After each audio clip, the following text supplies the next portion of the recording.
On NASA's Perseverance Mars rover, we have not one, but two microphones. And these microphones are the very first instruments of their kind ever to go to Mars.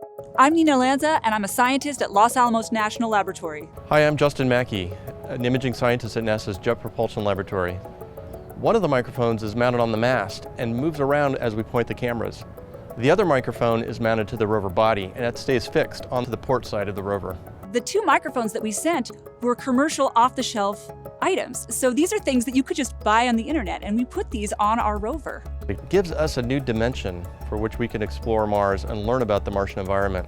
First, we can just learn about the atmosphere by understanding how sound propagates through it. But we can also listen to the sounds of rover analyses on rocks and learn about the rock material properties from that.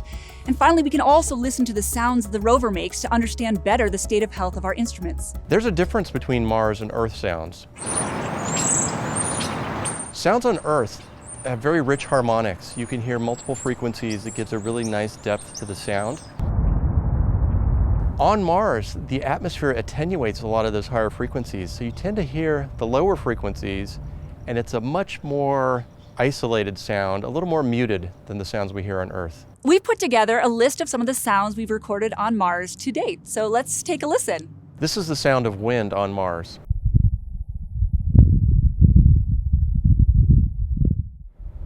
For the first time, we can hear the wind blowing across the surface of Mars to go along with all of the images that we've acquired of dust devils and dust storms over the many years of exploration on the surface. This is the sound of the rover driving on Mars.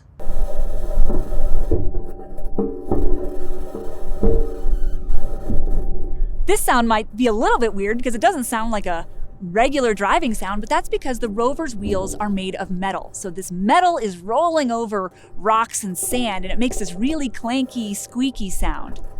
Next, we have the SuperCam laser zapping rocks. We've taken a lot of pictures of rocks that have been zapped by the SuperCam, the little marks in the rocks, and for the first time we can hear these laser shots. When it zaps a rock, it actually makes a sound. We can listen to that sound and learn something about the properties of the rock that we're analyzing.